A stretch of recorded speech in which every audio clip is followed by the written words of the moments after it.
Ini Annabelle, palanya hari ini tiba-tiba miring. Dicek di CCTV ternyata dia gerak.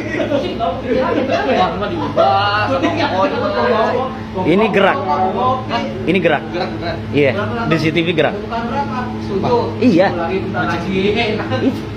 Gerak. Tayang.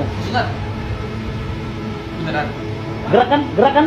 Kisah nyata boneka Annabelle. Hah, kok bisa? Kisah boneka Annabelle ini berawal dari tahun 1970-an ketika seorang wanita membeli sebuah boneka Raggedy Ann. Dia tuh membeli boneka Raggedy Ann di sebuah toko mainan. Raggedy Ann itu sebenarnya sebuah kartun anak-anak. Dan bentuk asli boneka Annabelle itu nggak kayak di film. Di film itu kayak lebih diserem-seremin gitu. Kemudian boneka itu diberikan kepada anaknya yang bernama Donna.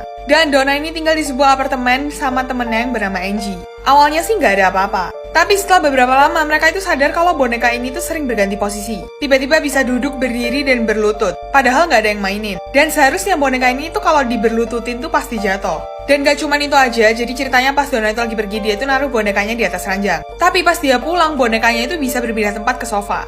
Tunangannya Angie yang bernama Lou, dari awal tuh gak suka sama boneka ini. Karena dia merasa ada yang salah dan ada yang jahat di dalam boneka ini. Dan bener aja makin lama itu makin banyak hal aneh yang terjadi. Donna mulai menemukan kertas yang bertulisan tolong kami, tolong Lou. Sampai suatu hari Donna itu baru pulang dan dia nemuin boneka Annabelle itu di ranjangnya dan ada bekas noda merah gitu kayak darah. Donna itu kemudian meminta bantuan para expert.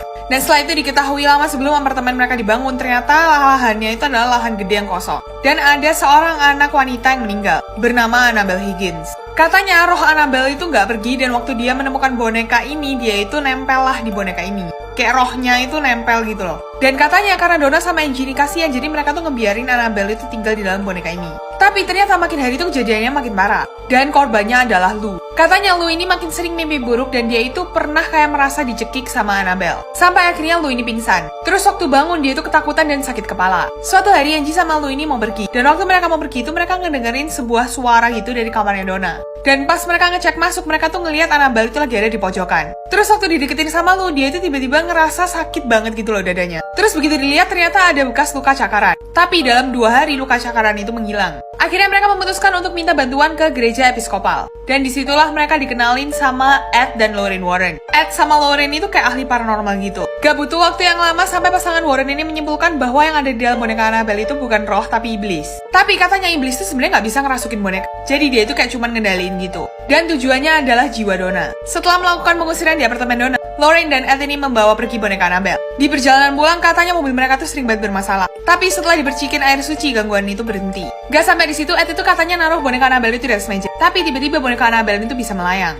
Terus dia tuh suka pindah-pindah tempat. Dan akhirnya dipanggil pastor buat ngelakuin exorcism. Nah, pastor ini tuh bilang kamu tuh cuma boneka dan kamu gak bisa nyakitin siapapun. Tapi ternyata salah besar guys. Di perjalanan pulang, pastornya ini mengalami kecelakaan hebat tapi untungnya dia tuh selamat. Akhirnya Annabelle ini dibuat di tempat khusus dan dikunci. Di sebuah lemari di Museum Warren sampai saat ini. Gimana menurut kalian? Komen di bawah.